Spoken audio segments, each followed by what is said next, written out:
Sindho Dinabandho Jagatpate Gopesha Gopika Kanta Radha Kanta Namostute Tapta Kanchana Gaurangi Radhe Vrindavaneshwari Rishabhanu Sute Devi Pranamami Hare Priye Pancha Kalpatarubhyascha Kripa Sindhubhya Evacha Patitanam Bhavanebhyo Vaishnavebhyo Namo Namaha Jaya Shri Krishna Chaitanya Prabhu Nityananda Shri Advaita Gadadhara Shri Vasadi Gaur Bhakta Vrinda Hare Krishna Krishna Krishna Hare Hare Hare Rama Rama Rama Hare Hare Madkavira Bigopala Swikuryat Kripaya Yadi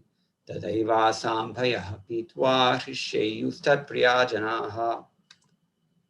Today we are speaking on Bhagavad Gita, chapter 2, text number 18. Do we need a translation or no? No need, Prabhuji. Okay, We that's can go good. proceed. We have more time. Andavanta ime deha nityasyoktaha shariranaha anashino prameyasya tasmad yudhyasva bharata. Translation and commentary by His Divine Grace, A.C. Bhaktivedanta Swami Srila Prabhupada, founder and Acharya of the International Society for Krishna Consciousness. Srila Prabhupada Ki Jai. Translation: the material body of the indestructible, immeasurable, and eternal living entity is sure to come to an end. Therefore, fight, O descendant of Bharata. Purport: the material body is perishable by nature. It may perish immediately, or it may do so after 100 years. It is a question of time only. There is no chance of maintaining it indefinitely. But the spirit soul is so minute that it cannot be even be seen by an enemy, to say nothing of being killed. As mentioned in the previous verse, it is so small that no one can have any idea how to measure its dimension. Just for reference, we can read the previous verse.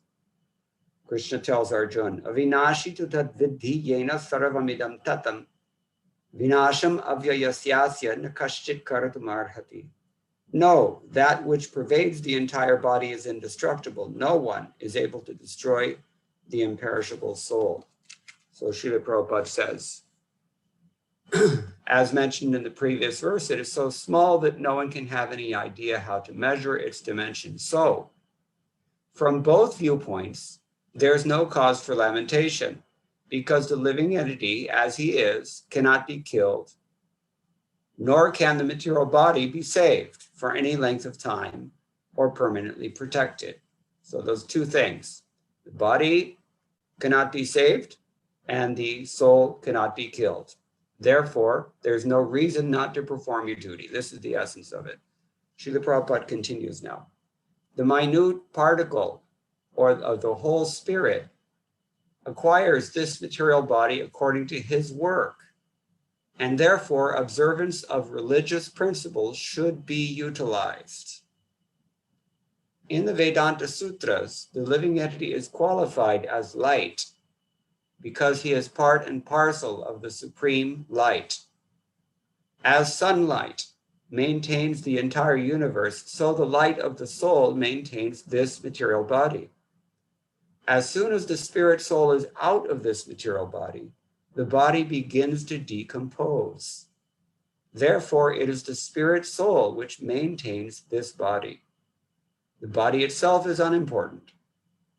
Arjuna was advised to fight and not sacrifice the cause of religion for material bodily considerations. So this is few points that Krishna makes. First of all, the soul is described in three ways: Nitya and Sharirina aprameya and anashi. We are imperishable, we are immeasurable, and we are forever. So it is said. Now, as far as the bodies are concerned, all these bodies, every single one of us, antavanta ime dehaha. These uktaha, these things are all said to be with a beginning and an end. We've heard many verses. We will hear many more verses in the course of this class in which this word is used. Antavanta, antavanta. What does it mean? It means something that has an end. And so what is the conclusion of this information? Tasmat, that usually indicates the conclusion. Yudhasva Bharata. O son of Bharata, you should fight. In other words, you should perform your duty. Let's take a look quickly at how our predecessor acharyas have understood this verse. First of all, Dehanam tu vinashit tvameva swabhava ityaha antavanta iti. Ramanujacharya says that in this verse, the very nature of these bodies as being subject to destruction is what is being described. And he goes on to make a point that Prabhupada also mentions. Nityasya shariranaha karma phala bhogarthataya bhuta samghata rupa dehaha punya punyena ityadi shastraya uktaha karmavasana vinashinaha. He's quoting from the Brihad Aranyaka Upanishad, and it's a very key verse from Brihad Aranyaka Upanishad 4.4.5, in which the nature of our conditional existence as jivas within this material world is described. So we are, as we so often hear, aham brahmasmi, yoham asmi, I am that very Brahman. This is also from the Upanishads, but there's a difference between this Brahman and that Brahman. This Brahman being the minute individual. We have to take bodies again and again and again. And the Supreme Parabrahman, Lord Krishna, he doesn't have to do that. So on what basis are we getting one body after another? This is crucial information for all of us to know, because every one of us is going to die sooner or later, as Prabhupada said first thing in his purport. So it's very relevant. We should listen closely to this. The Upanishad continues. As one acts or does, so one becomes. By doing good, we become good. By doing evil, we become evil. The soul becomes virtuous through good acts and vicious through evil acts. So whatever we desire, that we resolve to do. Whatever we have resolved to do, we will certainly do that. And whatever we do, that's what we attain. We get a result for that. This is a very foundational passage from the Upanishads that lays out the lays out the principle of karma. So Ramanujacharya is quoting this, first of all. Atma tu avinashi, but the Atma is avinashi. Here he's described here as not destructible. Kutaha, how is that so? Aprameyatvat, because he cannot be measured. He cannot be measured. As Prabhupada said, he cannot even be seen, what to speak of measured. Why not measured? Because he's tiny. We don't have the capacity. Our senses are limited. We have 4 defects. We commit error through imperfect senses. We commit errors through our tendency to commit mistakes. We commit error through our cheating propensity in this way. So, sharinana karma phala bhogarthatvad aneka rupatvad vyapyatvad chavinashi. We become vinashi. We become temporary beings through our tendency to seek the fruits and enjoy the fruits of our karmic reactions. Aneka rupatvat. How many rupas? How many different kinds of bodies do we take? At least 8 million of them. 8,400,000. So we have that many options. What does it take to take birth as a, well, suppose you take birth as a SARS-CoV-2 virus. What kind of karma gets you that kind of birth? Or you can take birth as a demigod in heaven. Or you can come back again as a human being, or a dog, or a penguin, aardvark, elephant, you name it. All because of a different kind of desire. So watch what you desire very carefully. Think about where you're going in life. And these verses are very, very important because they help us. If we're thinking carefully, if we're reading carefully, hearing submissively, and considering the ramifications of what we hear, then these verses can change our lives. I was looking through Madhvacharya's commentary, which we'll summarize next. For the whole first chapter, Madhvacharya says virtually nothing. First chapter of Bhagavad Gita.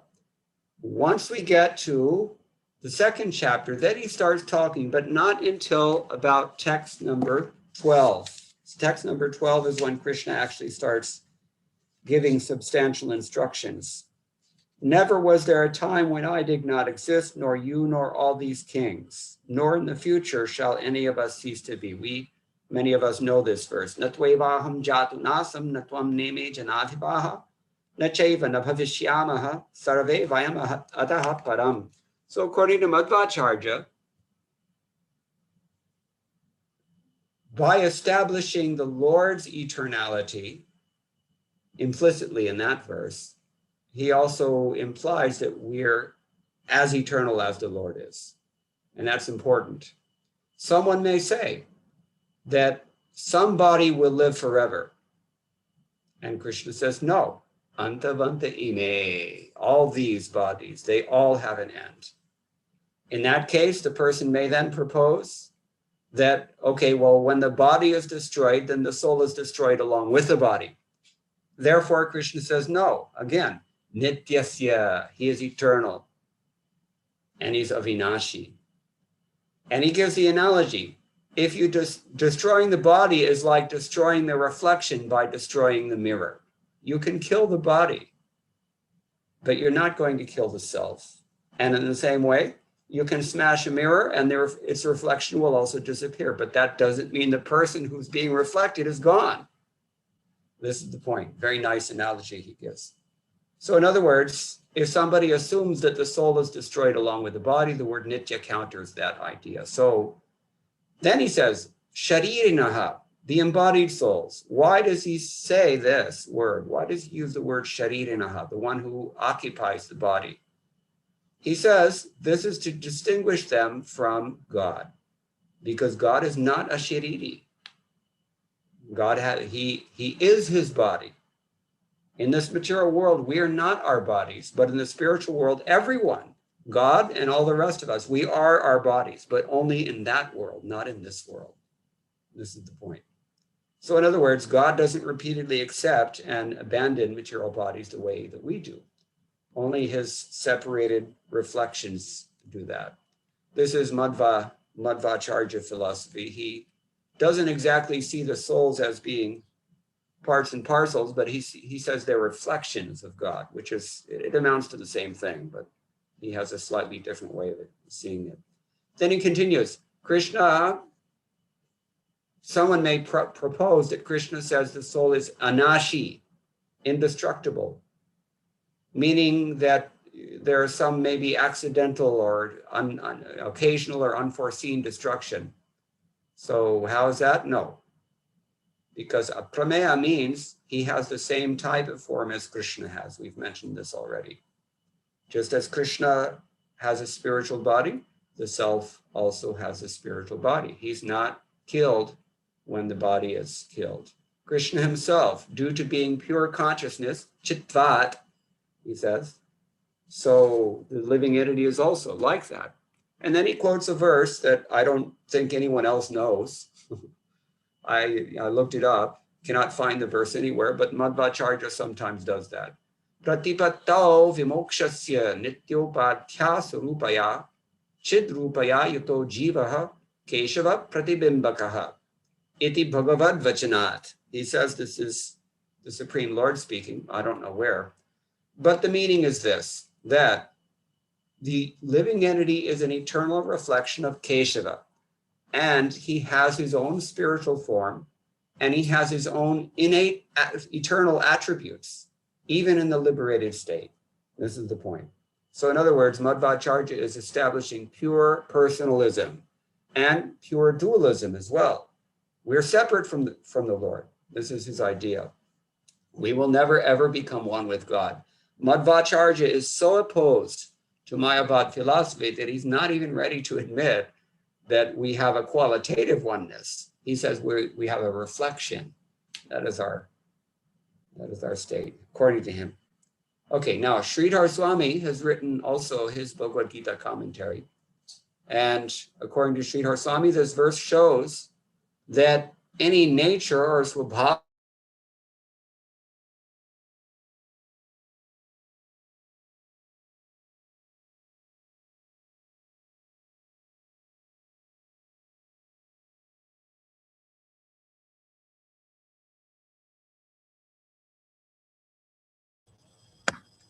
Hare Krishna, seems some technical problem.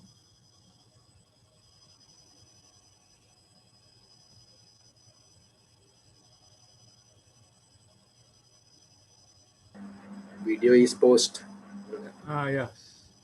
Sound also. Okay, we will wait. Video is there, Prabhu, but sound is not. So the video is also not clear. It is not moving.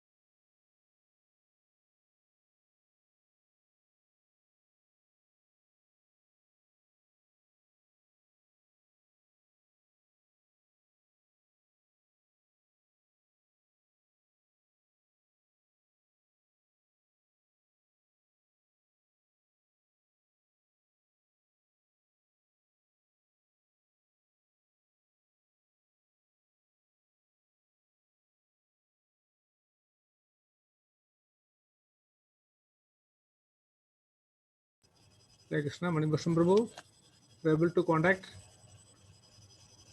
Prabhu or Chandravanshi Prabhu?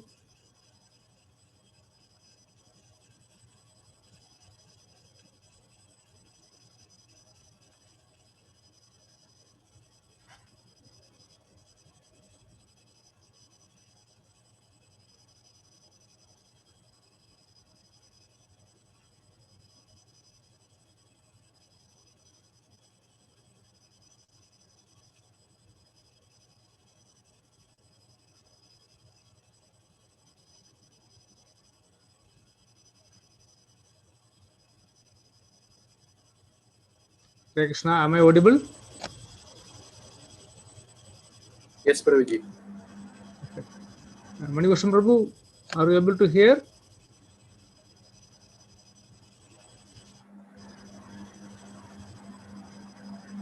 Chandravanshi Prabhu, are you able to hear?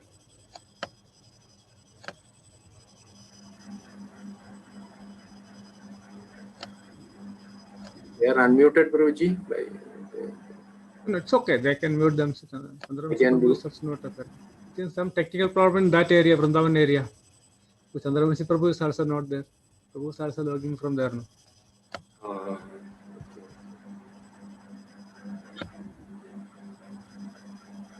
Okay, I will try to call Manibhushan Prabhu and check.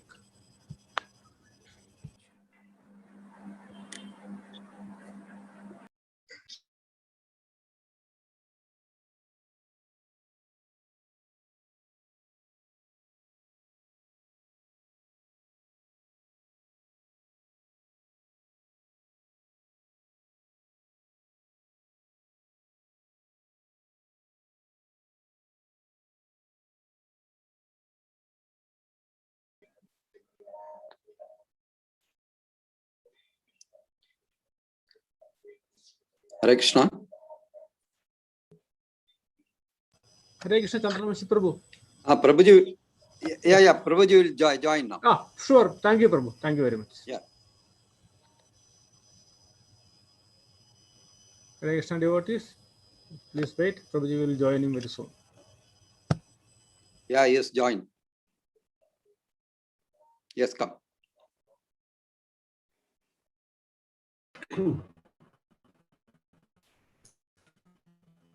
Hare Krishna. Hare Krishna, welcome back, Prabhuji. Sorry, this is Vrindavan, so power cuts hota hai. All right, so we were describing, Sridhar Swami has also commented on this verse, and he says that any swabhava, any nature that has a beginning and an end, that is fundamentally unreal. So antavanta means things that have an end, some things that are destroyed. The embodied soul, the possessor of the body, he always remains in his own form.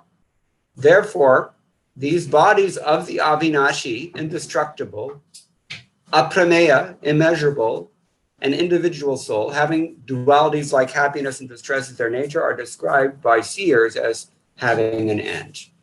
Since the indestructible soul has no connection to the happinesses and distresses of the temporary body, therefore, you should give up grief that's born of this misidentification, and you should fight. In other words, he says, don't give up your swadharma. Tasman mohajam shokam tyaktva yudhvasva swadharmam ma tyakshir iti artha. This is Sridhar Swami. So one thing we can notice amongst all these acharyas, so far we've heard from Ramanujacharya, we've heard from Madhvacharya, we've heard from Sridhar Swami now. They're all amplifying what Krishna says in the final line of today's verse, Tasmad Yudhyasva. Why does Krishna want Arjuna to fight? Because Krishna wants Arjuna to perform his swadharma. Now let's see what Vishwanath Chakravarti Thakur has to say about this. Nasato vidyate bhava ityasyartham spashtayati. He says that this for antavanta iti, today's verse clarifies what was spoken 2 verses previously in text number 16.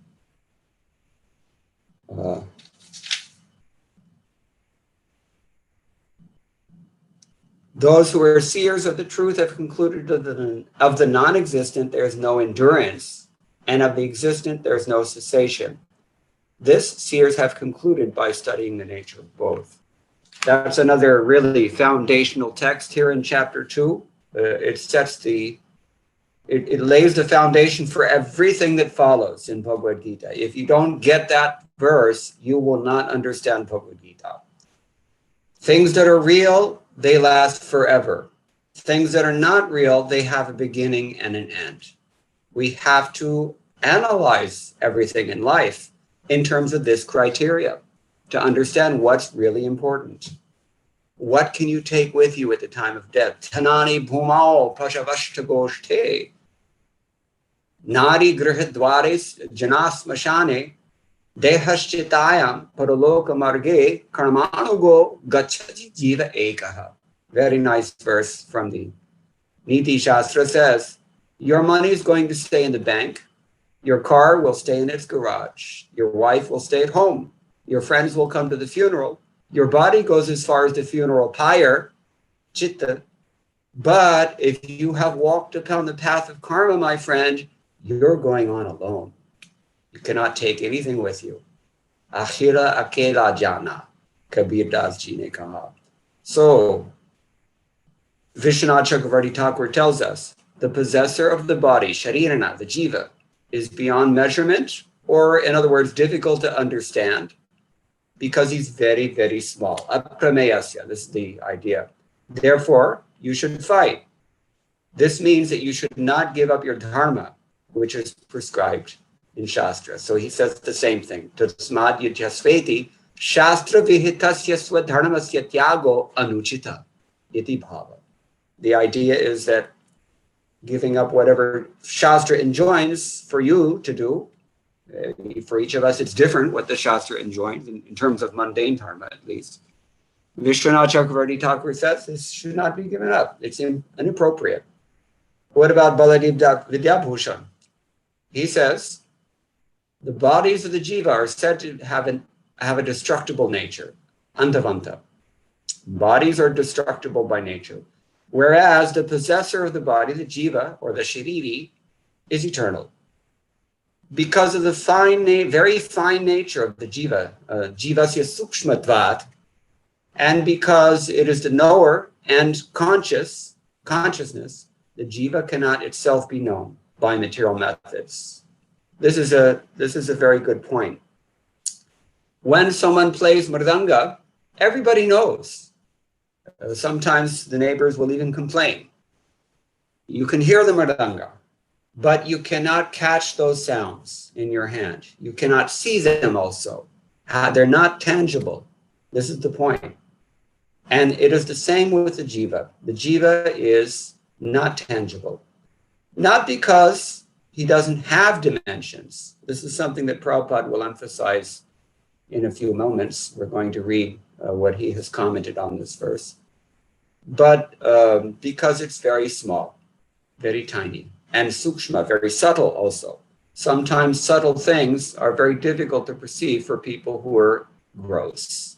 When we were engrossed things, things that are subtle, they escape us. We don't notice or we can't figure it out. Many times we have this experience, especially in countries filled with meat eaters. You try to explain Krishna consciousness philosophy, they just can't seem to connect. They don't get it somehow. So for those people, we give them prasadam and hope they buy the book and they can take it home and it will do its work. Srila Prabhupada said, you just get the books out there and the books will act. Why will the books act? Because the books are all expansions of Krishna, like deities. Prabhupada said, in Kali Yuga, Krishna manifests himself in the form of Srimad Bhagavatam. So, Baladev Dabhushan here, he continues, because the jiva and his body have these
Hare Krishna.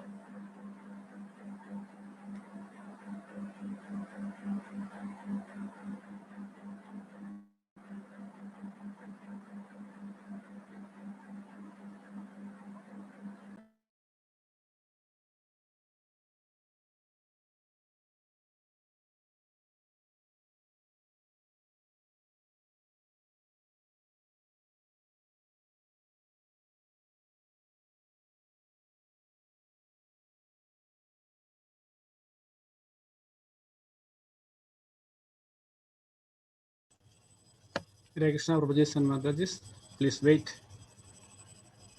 Chandravamsi Again, Prabhuji also gone now. Yeah, Was that area, Vrindavan area, there's some problem, Prabhu.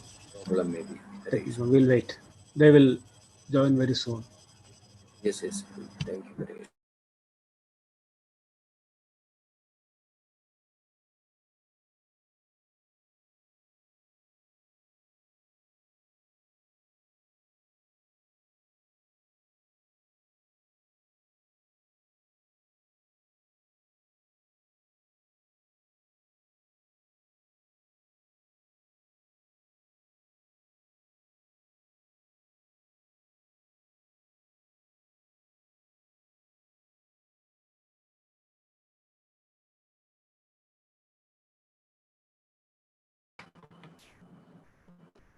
Hare Krishna. Hey Krishna, welcome back, Prabhuji. Sorry, I don't know what happened. Let me see if I can go back to what I was thinking about. Okay, so Balaji Vidyabhushan was talking that because the body is destructible by nature, you can't save it, so there's no need to stop your duty just because it may threaten your body. This is the point. Especially for a Kshatriya, death is expected because Kshatriyas are dealing with death every day, or the potential of death. When you fight other people with the intent to kill them, that's just one of the occupational hazards. So that's one thing. And on the other hand, the jiva by nature is eternal and can never be killed. Even if the body is destroyed, you're not going to actually kill that jiva. So the real thing is that something which is Krishna has already said in the previous verse. Yam hina vyatyantyete purusham purusharshata samadukha sukham jiram so amritatvaya kaupate. You are eligible for liberation, eternal existence, actually, amritasya. Then if you have this attitude that if something very pleasing to the body is coming your way, you don't get swayed by that. If something very distressing to the body is coming your way, you also don't get distracted by that. In either case, you do your duty with steadiness. This is the point. So Balaji Vidyabhushan also, he concludes in the same way that virtually every single other acharya has done regarding tasmad yudhyasva. He says, sacha satcha dharmena bhavet tasmad yudhyasva bharata. You should act in terms of your dharma only. This should be the only consideration. He further elaborates, tatat chedrisha sambhavatvat jivata deho nashokasthanamiti jivatmano deho dharmanusthana dwara tasya bhagaya mokshaya chapareshena samjyate. Yeah, he's just restating the same thing we've already discussed. This body is a dharmanusthana. It is the focus, or it is the location of your ability to perform dharma. And so it's very important for that reason. And for those who are simply conditioned by the modes of material nature, it is also the vehicle for mundane enjoyment, mundane happiness. Either way, this body is not going to be staying around forever. And so, tasmad yudhyasva bharata. This is really the punchline, if you will, of this verse. Krishna wants to convince Arjuna to fight. Why does Krishna want to convince Arjuna to fight? Because he's actually interested in Arjuna performing his duty. Why is Krishna interested in Arjuna performing his duty? Because Krishna comes to this world again and again and again, he tells us in chapter 4, in order to establish dharma in this world, because that will help all the other conditioned souls follow suit and become spiritually elevated. Yada yada hi dharmasya glanir bhavati bharata vithanam dharmasya taratmanam shrijamyaham paritranaya sadhunam vinashaya chatushkritam dharma samsthanu samsthapanarthaya sambhavami yuge yuge. This is the point. And even that is not the end of it, actually. Although Krishna comes again and again to establish dharma in this world, why does Krishna want Arjuna to perform his dharma? Arjuna is one of his intimate associates. So aside from encouraging or urging, impelling Arjuna to perform his dharma for the guidance of all those who are inferior to Arjuna, Krishna also wants Arjuna to perform his dharma as devotional service. This is the point. That is called parodharma, the supreme dharma.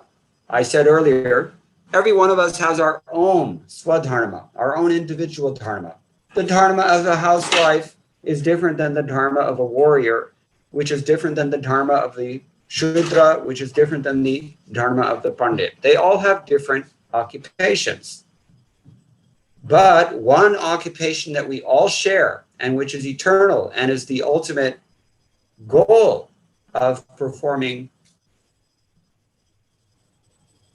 what do I want to say? Vyavaharik dharmas. That is devotional service. Savai pungsam paro dharmo yato bhaktir hokshije. Ahaituki apratihata yayatma sutrasidati. This characteristic of parodharma is reflected in the performance of mundane dharma in this world. What characteristics? Two things, ahaituki and apratihata. Ahaituki means there's no motive. If you have a motive for going to heaven, that's okay. This world is meant for that. This is the prison cell for the rebellious souls. And if you're stupid and want to waste your time in adi antavanta things that have a beginning and an end, Krishna will not interfere. We mentioned already. You can do that, but that's not the best use of this bad bargain. So it's best to be ahaituki, to have no motive other than the desire to serve the Lord. The really high caliber person, he has this motive only in performing his mundane responsibilities. And because that is his motive, because love of Godhead is on his mind and is his focus and his goal, therefore he cannot be swayed. This is an important point we mentioned already in the previous verse. Yam hina vyatyantyete. He will not budge because he's fixed in his eternal conception of the self. Even though he's acting in a temporary role, we all have roles to play in this world. But with those roles, we can use this human form of life while it lasts in order to reawaken or at least move ourselves a little bit closer towards this parodharma ideal. So that is devotional service. Now, having said all this, let us now hear from Srila Prabhupada, because we've already read his purport, but Srila Prabhupada spoke from this verse also in Hyderabad in 1972, November 23rd. And we don't have time to really say everything, but I will just go through some of the points that Srila Prabhupada is making in that lecture. Anashinaha, he said the soul cannot be destroyed, although it's very minute. Aprameyasya, you cannot measure. This is something we mentioned earlier. You cannot measure the soul's breadth and length. In geometry, they finish at point. Point has no length and breadth. But Prabhupada said that is not the fact. A point also has length and breadth, but you cannot measure it. It's aprameya. So similarly, there's length and breadth in the soul. Soul is a person. Personal characteristics are there. We quoted from Madhvacharya already. Eternally, we have personal idiosyncrasies. We have personal desires. We have personal characteristics. We have a personality that is eternal. And that is what Krishna is very much attached to. Each of us as an individual can give Krishna a certain flavor of happiness that he can get from no other jiva. This we should keep in mind. But at this point, all this is aprameya. It's immeasurable.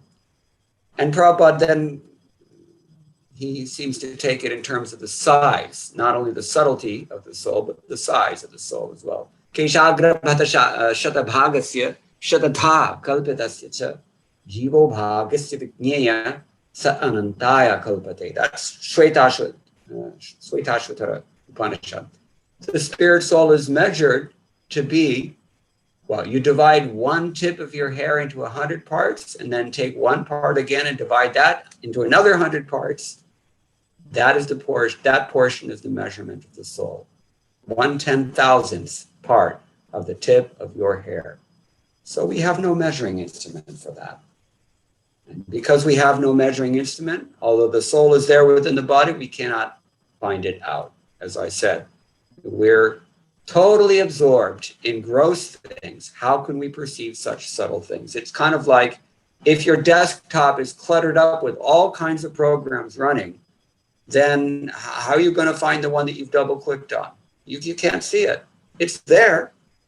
So similarly, our spiritual life is there, but we're not interested.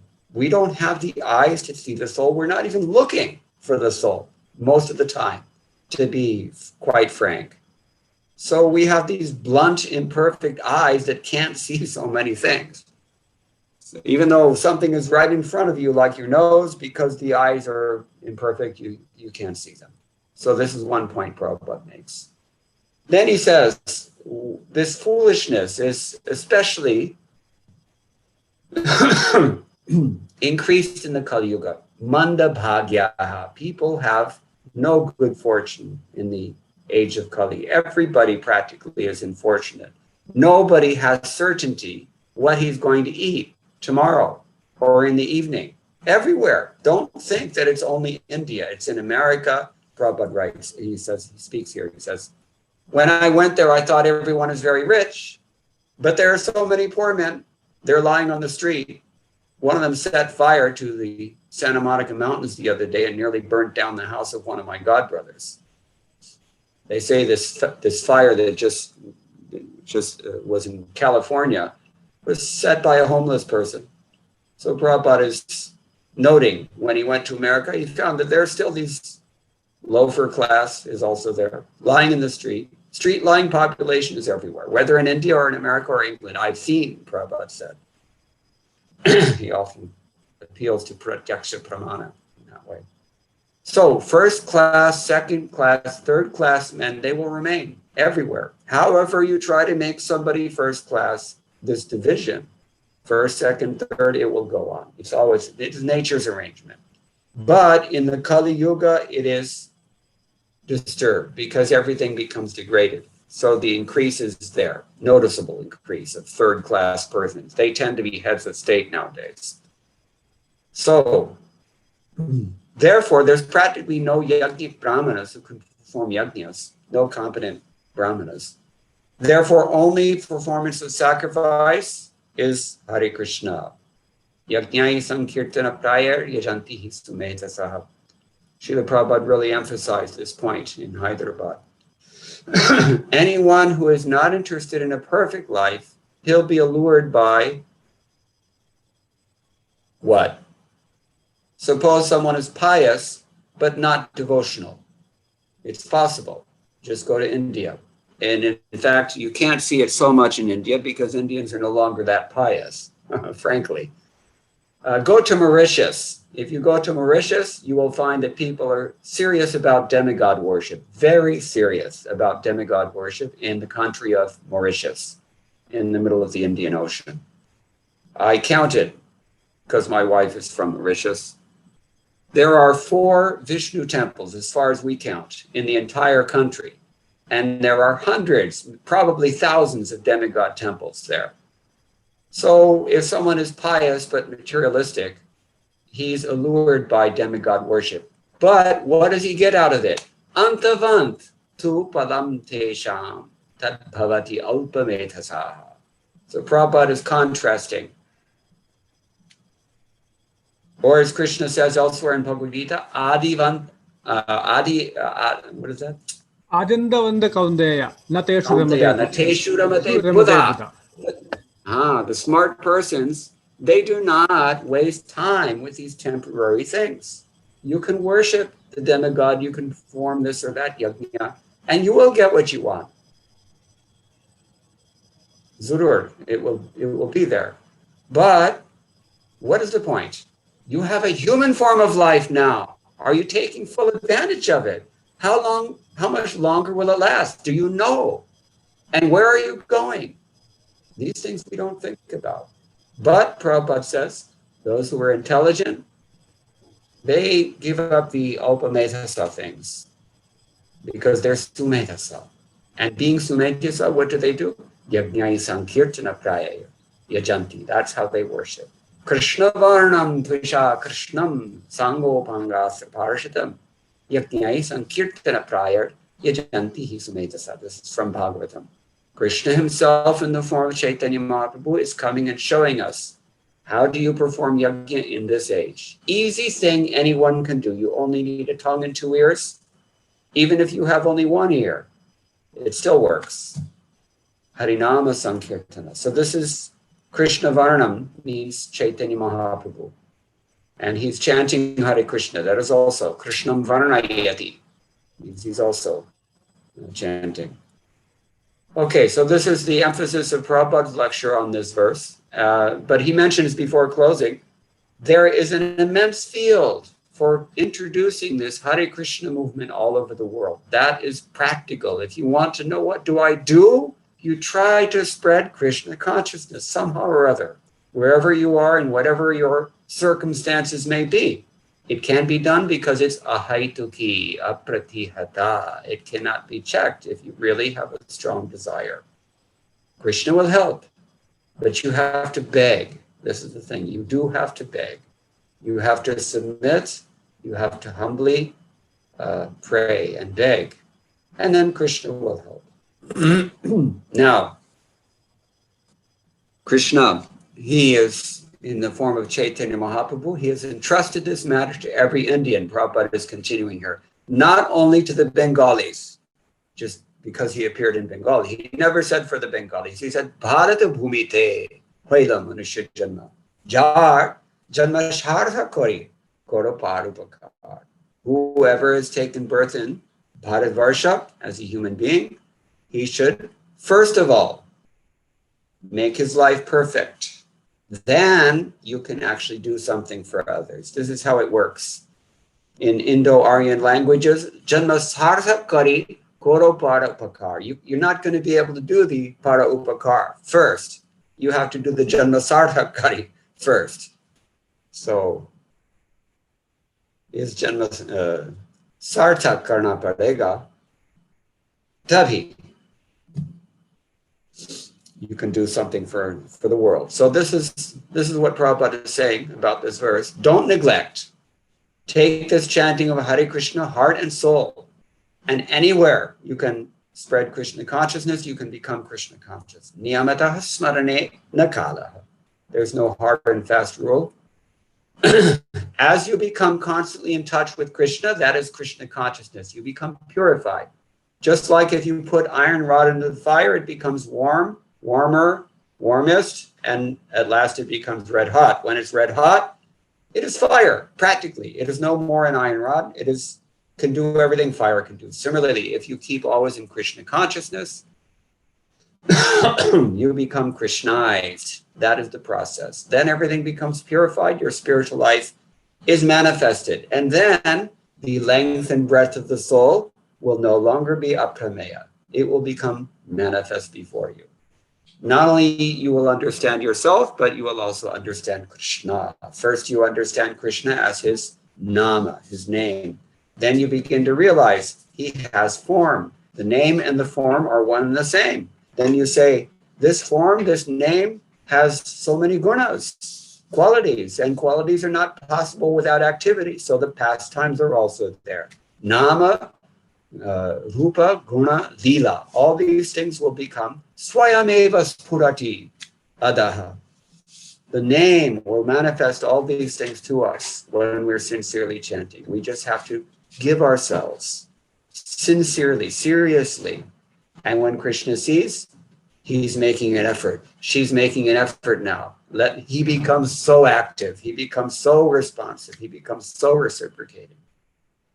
So the first beginning is here, as it is said by Krishna, Andavanta ime deha. Don't be attached to the body. The body is material. Everything material ends. The body will go away someday. You won't have it anymore. Then what do you do? But while you have it, you can spiritualize this body. If you utilize it for sense gratification, as people are doing, eating, sleeping, mating, drinking, that's an option. You can do that, but that is not human life. But if you engage this body for the service of the Lord, as we've already explained, in touch with fire, red hot, then it will burn. So, sevan mokhehi jivado swayameva spuratyadaha. It begins to the tongue. So Krishna conscious, this is the process. Whatever we have done, Prabhupada says that is all right, but now this Krishna conscious movement is here.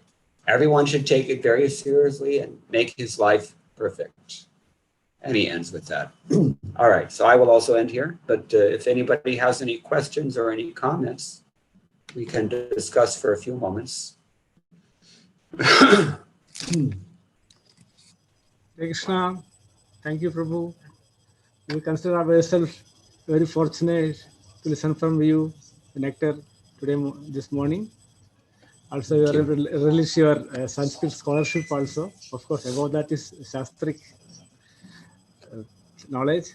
Devotees requested to utilize this golden opportunity to clear our doubts from Prabhuji. And from Gopal Prabhu, please unmute yourself and ask. Hare Krishna Prabhu, Dandavat Pranam.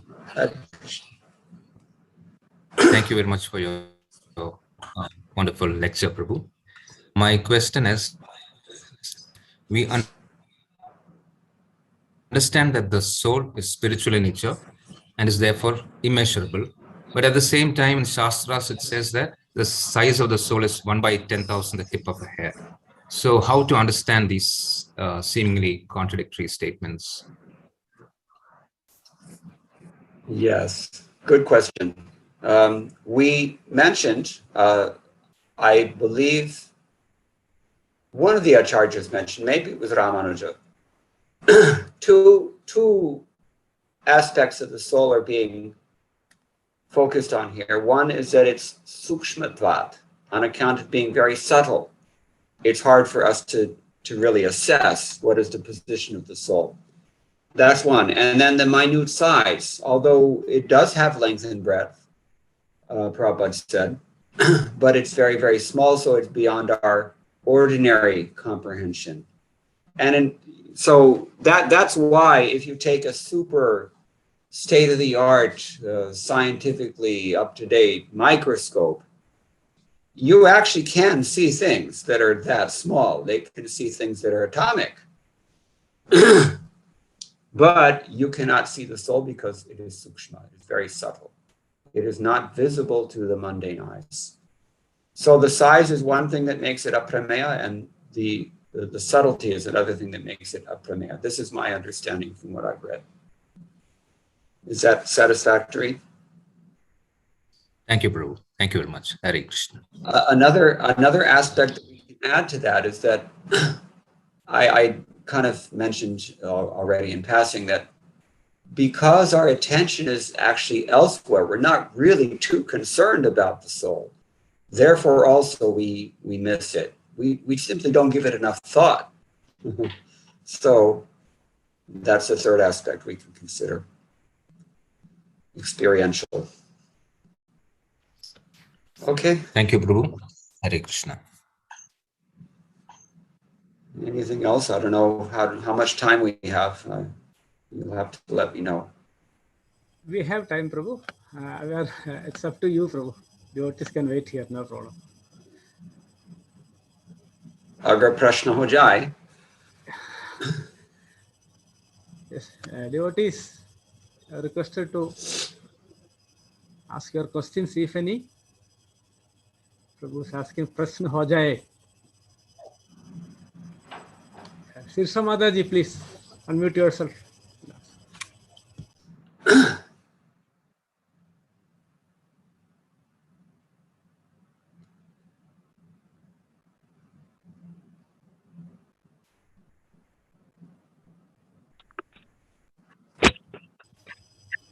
Hare Krishna. Okay, it's Vishalyan Prabhu. Okay. Hare Krishna Prabhu, Dandavat Pranam, and pranams to all the humble devotees. Thank you so much, Prabhu, for the wonderful class. Prabhu, I think I have a follow-up question of a similar nature. That if we state that the soul is Satchidananda, like different from material characteristics, then how can we attribute dimensions like size to something that is completely spiritual? So will that apply to something that is Satchidananda, like a soul? Thank you. Yes, it does. Actually, we find that this is happening in the Shastras.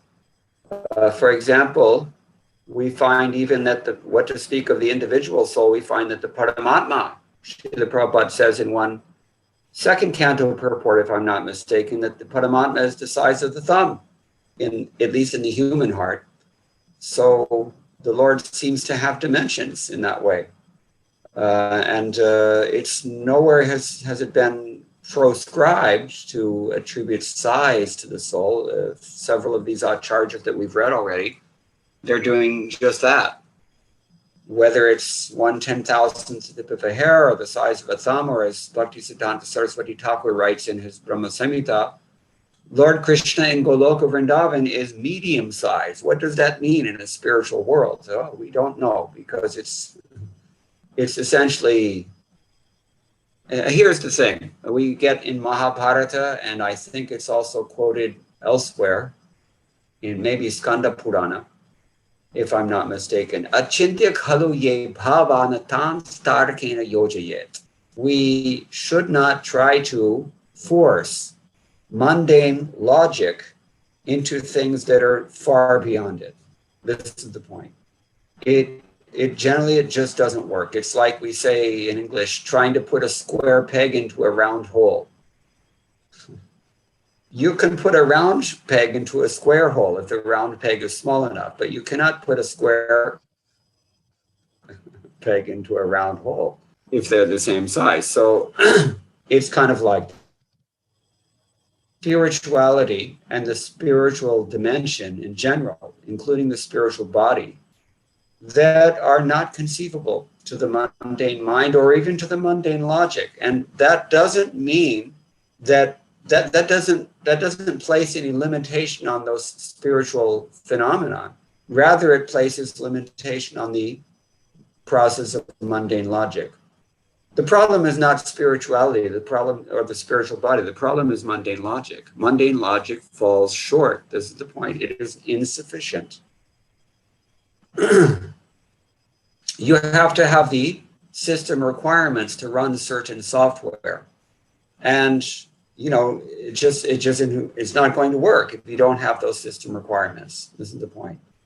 So we mentioned this already. Karanapatava means that our senses are just by their very nature. I mean to say just as the body is destructible by nature, so our senses, they're limited by nature. These are different natures, different energies of the Lord. And so you can't really utilize those things in the beginning for trying to assess or measure. Prama. The word pramana means to actually measure something. There is no instrument, pramatri. There is no measuring instrument that is sufficient to assess or to measure or to get a grasp of spiritual dimension, spiritual phenomenon, and spiritual personality also. What is the verse that Prabhupada quoted? Swayameva Spuratyadaha. Just now, I can't remember. I'll say one more. Atah Shri Krishna Bhad. Nabhavat grahyam indriyahi. This is the point. You cannot grab it with your senses, just like I gave the analogy. Even within the material realm of material sense perception, there are certain things that you can only do with some senses and not with others. You can only hear the sound of the mridanga. You cannot see those sounds wafting through the air. Right? And Jiva Goswami also gives in his Sandarbhas another nice example, mantras and gems, gemstones. Mantras have certain properties. If you chant this mantra, something will happen. It somehow has some power over the material nature that it affects a certain result, and we can't understand how that's happening. Similarly, jewels, if you wear a particular jewel, it's said to have an effect on your planetary configuration. How that is happening, we don't really get it. Prabhupada gave yet another example, cows. You simply keep a cow happy, and this cow will produce milk. She's eating grass, And she's somehow turning that grass into something as wonderful as milk. And milk is so valuable. It's hard for us with our gross intellect, stunted, repressed, I mean to say, intellect, that we can hardly even appreciate what is the value of milk in the modern day and age, especially in places where you can hardly get pure milk. So, but it's a miracle. This is the point. Prabhupada said, actually, there are no miracles. Miracles simply means you don't understand it. And the reason you don't understand it is because achintya shakti, that this is inconceivable, means you don't have the proper faculties to understand how this is happening. So how it is that spirituality, spiritual bodies, spiritual dimensions can change. Within Brajamandala, we hear Braj is like a lotus, and the pastimes within Brajamandala, there that lotus is expanding and contracting according to whether the lila is prakata or aprakata, manifest or unmanifest. How does that work in terms of physical laws? Well, it doesn't. It doesn't fit within geophysics. It doesn't even fit within logic. But it is directly perceptible. This is the point that Krishna makes. Pratyakshaavagamam dharmyam. But not by these eyes. Pratyaksha means in front of your eyes. But it's not in front of these material eyes that you see Krishna standing before you. As Prabhupada said, you can use these eyes in Krishna's service to see the deity. And if you do that, then hote, you will see that the deity is no longer a marble statue in the temple. Instead, he is Bhagavan Vrajendranandan Sakshat. This is the point. It is by placing these senses in the fire of devotional service that the senses become red hot, in other words, spiritualized, as much as they can be. And of course, that doesn't mean they're ever going to become eternal. We've already described that. Antavanta ime deha. You cannot keep them forever. But what happens by becoming Krishna conscious and purifying your senses through utilization of those senses in devotional service, those senses become purified such that you can perceive things that are spiritual, even with so-called material senses. But they have to be red hot. And it's not comfortable to make something red hot. It burns. It burns our false ego, mainly. So it's a little bit of an austerity in the beginning to perform devotional service, but if we do that, then we get the results. It is absolutely pakka. It is for sure we will get the result. And then when this body finally dies, because it definitely always has to die, then we will find it's much less of a transition from this life to that life. We've already been cultivating that life even within this one. Iha yasya harir dasya karmana manasa gira nikhila shwapyavastasu jivan muktastu uchyate. Rupa Goswami says, if we take everything at our disposal, our mind, our body, our words, and we utilize them for devotional service, then we're liberated even while we're alive. And when the body drops off, then the body just simply drops and we continue. Just like Pankaj Angri Prabhu, we recently lost our esteemed godbrother, Pujari in Mayapur for half a century. Very pure character, sterling devotee. Everyone misses Pankaj Angri Prabhu. So we were talking, did he go back to Godhead? There's no question. He was already back to Godhead. He's serving in Mayapur Dham, in the spiritual world. He is fully engaged in spiritual activities.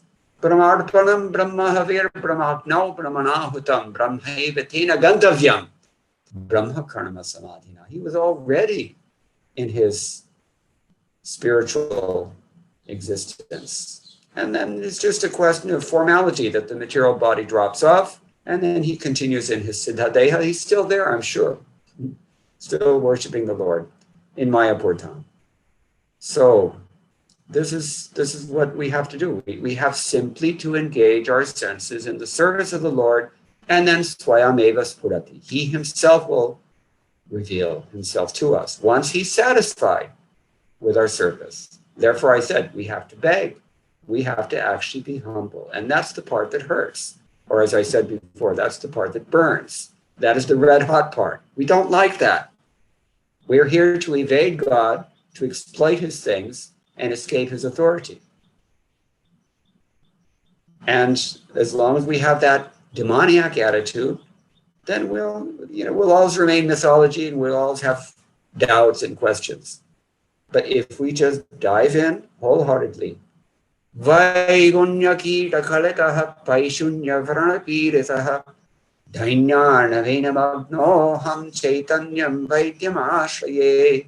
Krishnadas Kaviraj Goswami says, I am suffering. Vaigunyakitakalekaha. I'm completely worthless.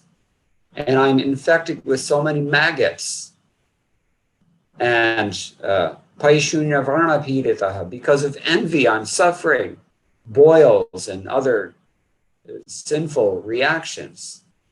Therefore, diving into the ocean of humility, I take shelter of the supreme Vaidya, that is Chaitanya Mahaprabhu.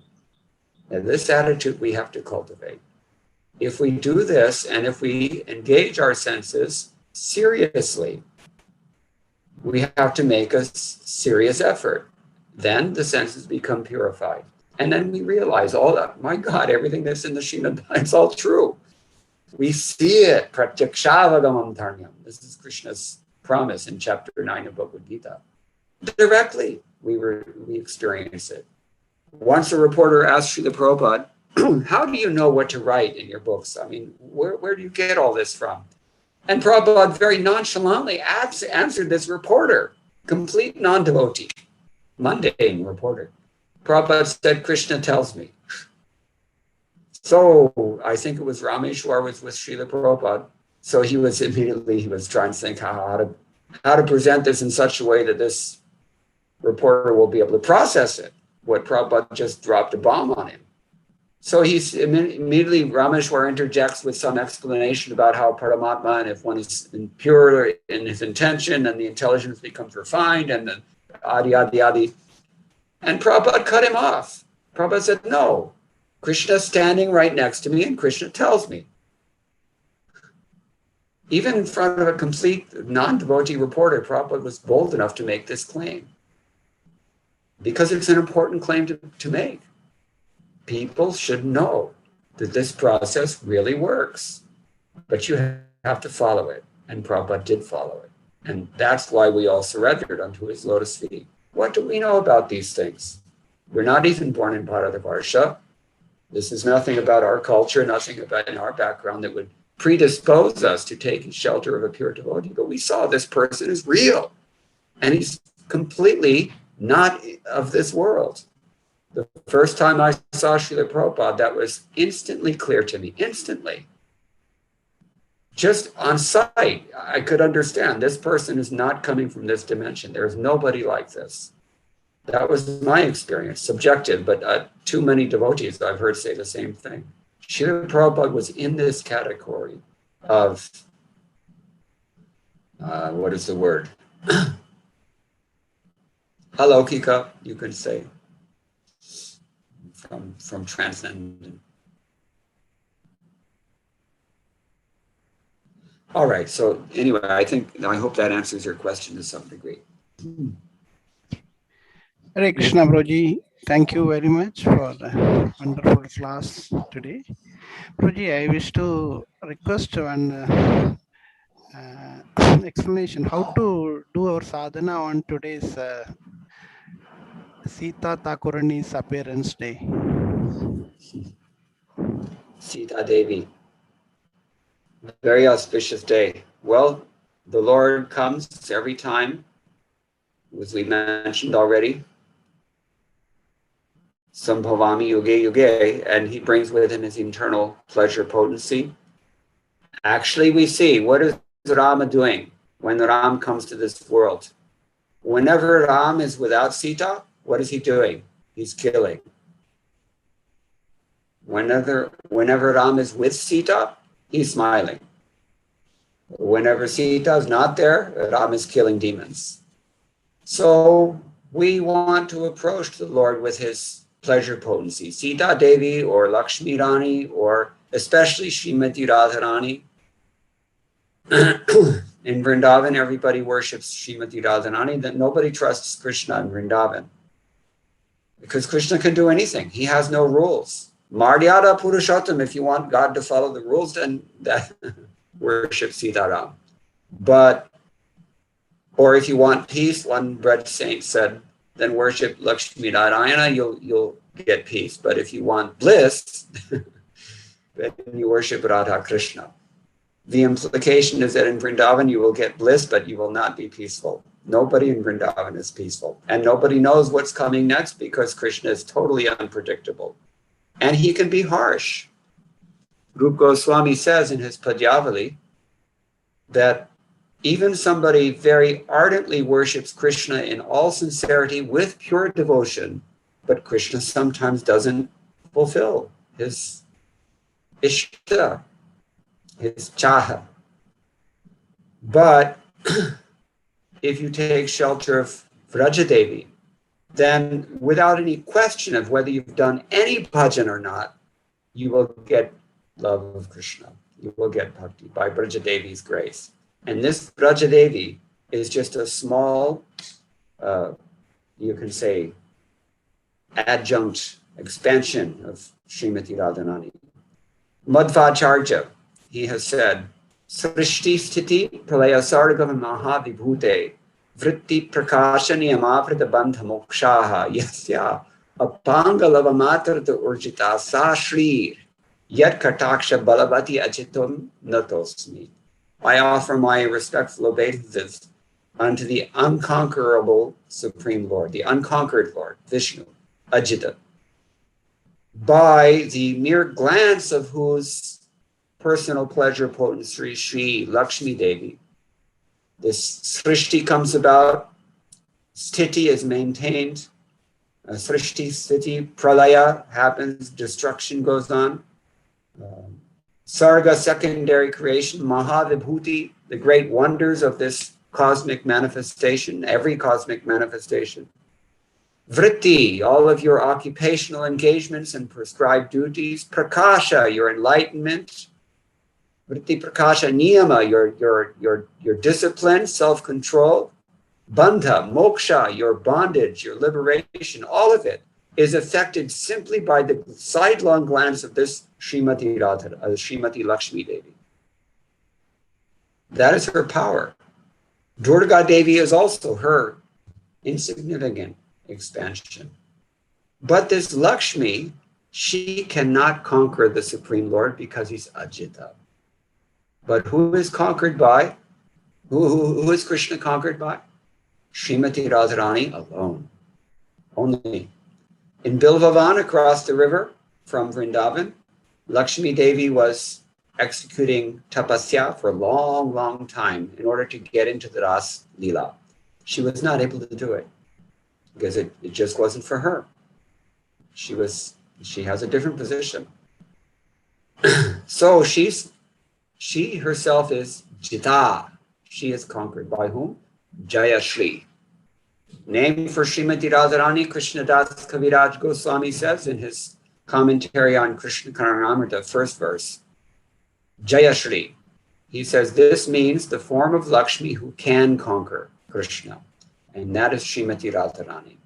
So the devotees in Vrindavan especially, they're not so impressed by, we have all respect for all the Lord's expansions and all of his pleasure potency expansions as well.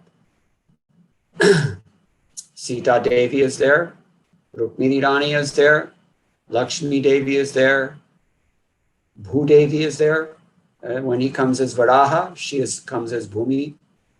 So that's all there. But Srimati Radharani is the sole controller of Lord Krishna. She has this potency that whatever she wants, Krishna has to do it. And she's one of us. What does that mean? She's one of us. She's a devotee. She knows what it is like to deal with Krishna. It's not so easy sometimes. She knows that. And she has a soft heart. Soft heart, like molten gold, soft. And so when we approach Srimati Radharani, and pray to her, then she can recommend us to Krishna. And she's softer than Krishna also. When she intercedes, then Krishna is no more aloof. Krishna has to take an interest because on her behalf, he becomes very interested. So in our line, we're worshiping Srimati Radharani, but not directly even. We worship her through her intimate associates, and that includes Lalita Vishakha, and that also includes the Goswamis, who are their manjaris or sakhis. And all the acharyas in our line are considered to be representing these devotees. So we take shelter of our spiritual masters, especially Srila Prabhupada.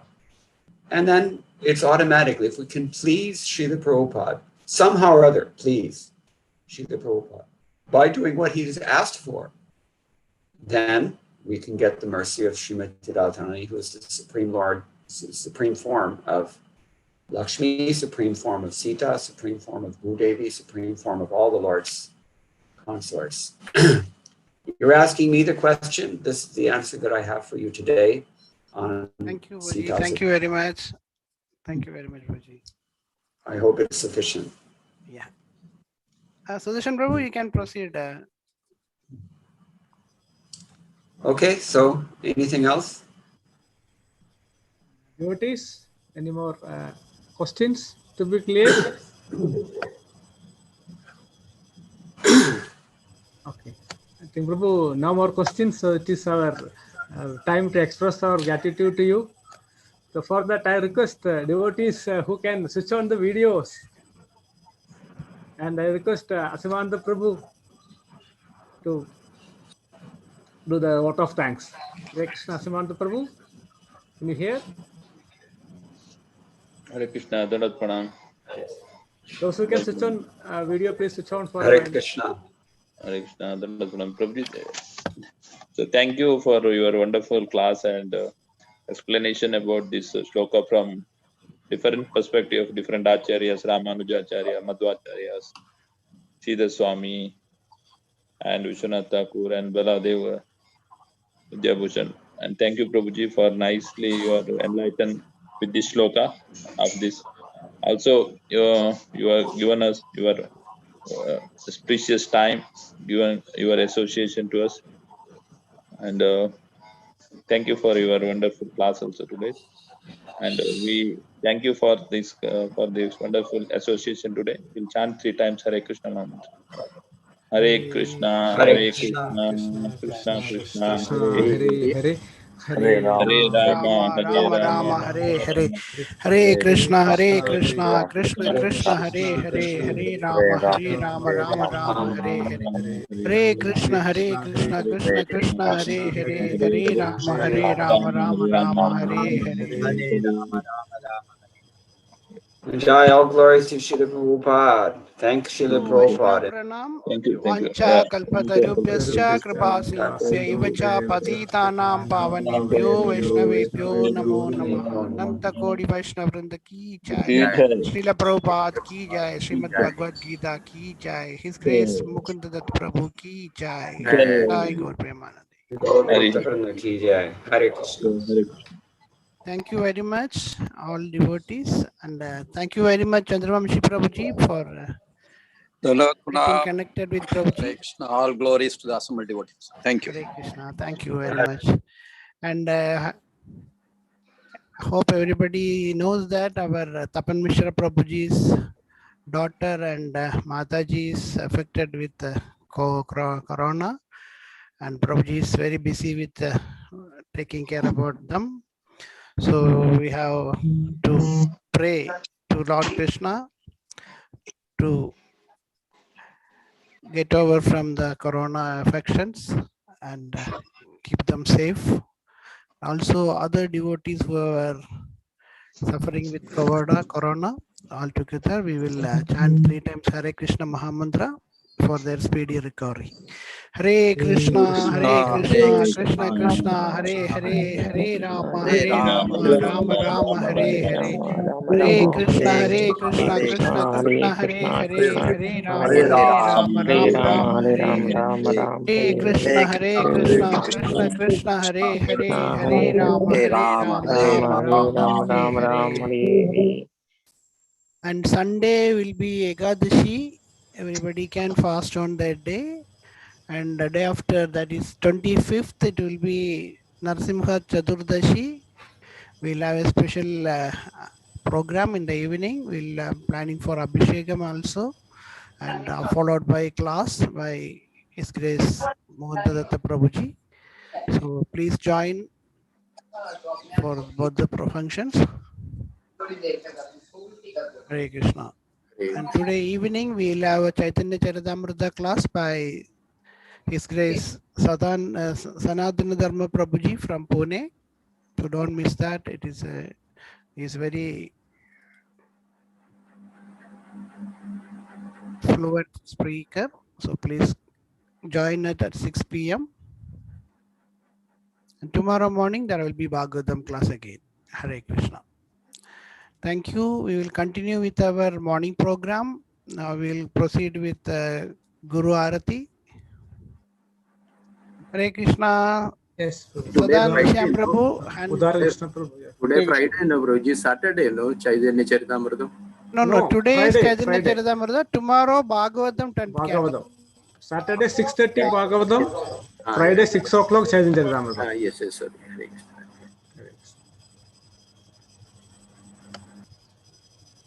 Sadan Shyam Prabhu, you can proceed with the. No, I'm not here, Prabhu. Udara Krishna Prabhu, please. Hare Krishna, brother. Hare Krishna. Hare Krishna. Continue, Prabhu. Hare Krishna. Okay. Hare Krishna. Okay. Please, Suday, please switch on video. Yes. And Udara Krishna Prabhu, continue to keep audio on. Hare Krishna Prabhuji, by 11:30 we have to conclude. Thank you. Okay, half an hour. We have the class in the same link.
Start Kirtan, Prabhu, please.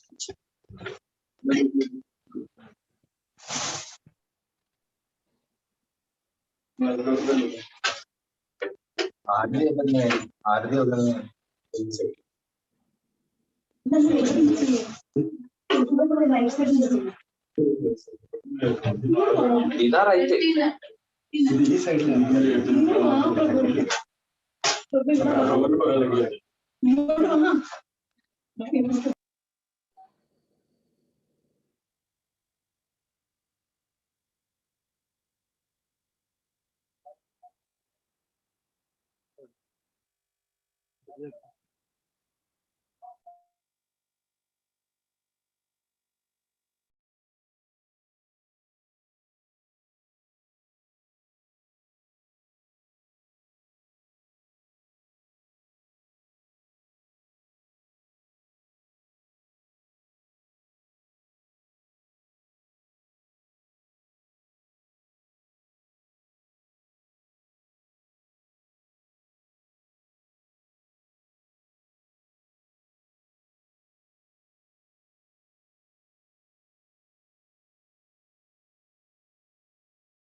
Hare Krishna Prabhu, please unmute audios from your device.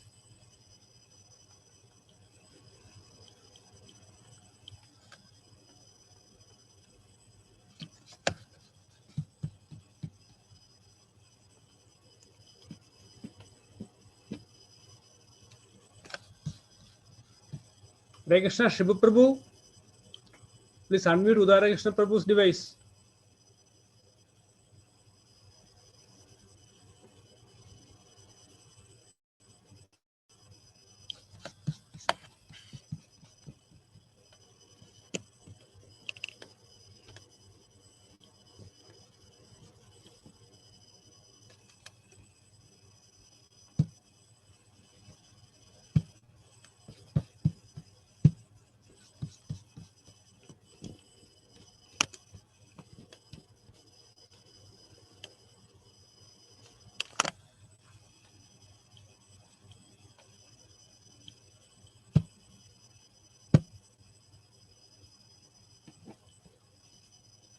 Hare Krishna Shibu Prabhu.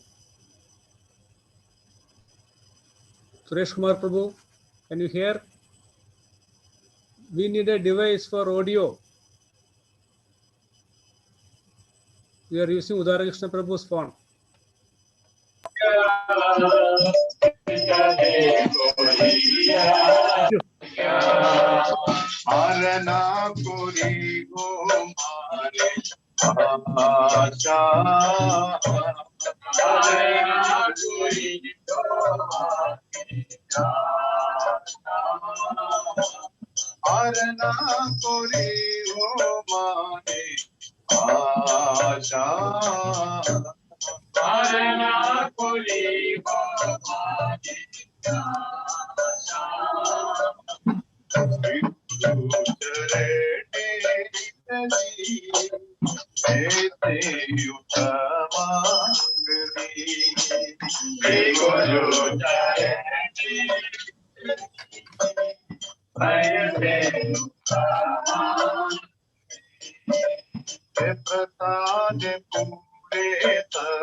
Vishnu Padaya Krishna Prasthaya Bhutale Srimate Bhakti Vedanta Swamini Nidina Vishnu Padaya Krishna Prasthaya Bhutale Srimate Bhakti Vedanta Swamini Nidina Namaste Saraswate Devi Gauravani Pracharini Nirvishesha Shunyavadi Ashtatya Deshatari Namaste Saraswate Devi Gauravani Pracharini Nirvishesha Shunyavadi Acharya Jaya Sri Krishna Chaitanya Prabhu Nityananda Shri Advaita Gadadhara Srivasadi Gaura Bhatta Vrinda Jaya Sri Krishna Chaitanya Prabhu Nityananda Shri Advaita Gadadhara Srivasadi Gaura Bhatta Jaya Sri Krishna Chaitanya Prabhu Nityananda Shri Advaita Gadadhara Srivasadi Gaura Bhakta Vrinda Jaya Sri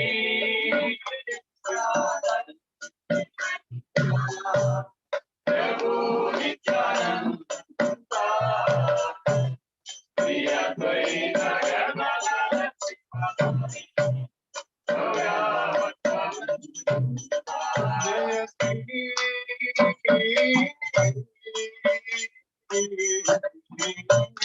Krishna Chaitanya Prabhu Nityananda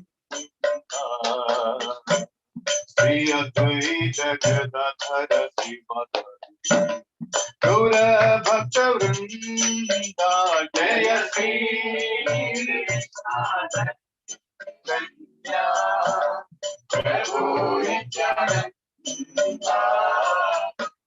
Shri Advaita Gadadhara Srivasadi Gaura Bhakta Hare Krishna Hare Krishna Krishna Krishna Hare Hare Hare Rama Hare Rama Rama Rama Hare Hare Hare Krishna Hare Krishna Krishna Hare Hare Hare Rama Hare Rama Rama Rama Hare Krishna Hare Krishna Krishna Krishna Hare Hare Hare Rama Hare Rama Rama Rama Hare Hare Hare Krishna Krishna Krishna Krishna Hare Rama Rama Rama Hare Krishna Krishna Krishna Hare Hare Hare Ram Ram Ram Hare Hare Hare Krishna Krishna Krishna Hare Hare Hare Ram Ram Ram Hare Krishna Krishna Krishna Hare Hare Hare Ram, Ram Ram, Hare Hare. Hare Krishna, Krishna Krishna, Hare Hare. Hare Ram, Ram Ram, Hare Hare. Jaya Jaya Prabhupada, Prabhupada, Prabhupada, Jaya Jaya Prabhupada, Jaya Jaya Prabhupada, Prabhupada, Jaya Jaya Prabhupada, Jaya Jaya Gurudev,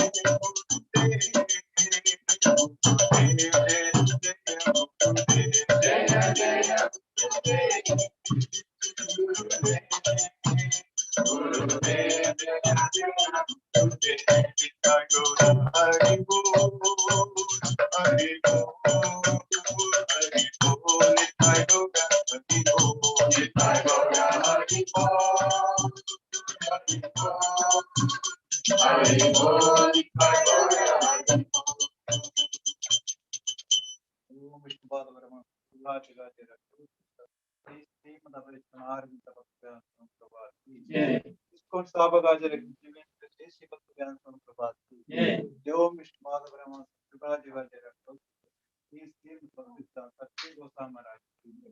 Ananta Gauri Vaishnava, Ramacharya, Srila Haridas Thakur, Jai Shri Krishna Chaitanya Prabhu Nityananda, Sri Gadadhara, Srivasadi Gaura Bhatta, Sri Radha Krishna Gopa Gopinath, Radha Kunda Shama Kirtan, Sri Madhura Vrindavan Dwargata, Sri Jagannath Kirtan, Maya Purnam Kirtan, Sri Ganga Yamuna Mai, Sri Tulsi Maharani, Sri Samaveda Bhaktavan, Sri Gavrantai, Jagannath Baladeva Ramai, Sri Guruvayur Dham, Sri Vinashakari Narasimha Bhagavan, Sri Harinama Sankirtan, Sri Harinama Sankirtana Mahai, Sri Brihat Mrudanki, Jai Gaura Pramana, all glories to Asmanu, all glories to Asmanu, all glories to Asmanu, all glories to Guru and Gaura, all glories to Srila Prabhupada, all glories to Srila Gurudev, Jai Gaura Pramana.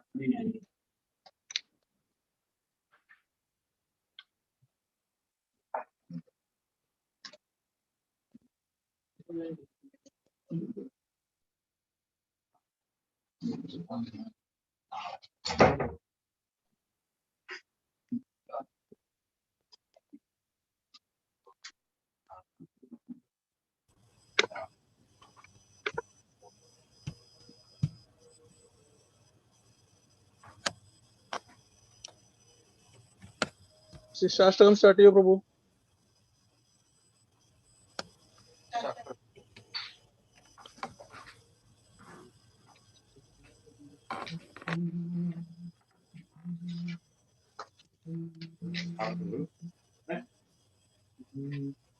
Jedo darpanamarjanam avamahadavatirvapanam Sreyaskairava chandriga vidaranam vidyavadhu jivanam Anandambudivardhanam pradipadam purnamrudaswadanam Sarvatmasnabanam param vijayate Sri Krishna Sankirtanam Nam Nam Kari Vibhudami Jasa Sarvashakti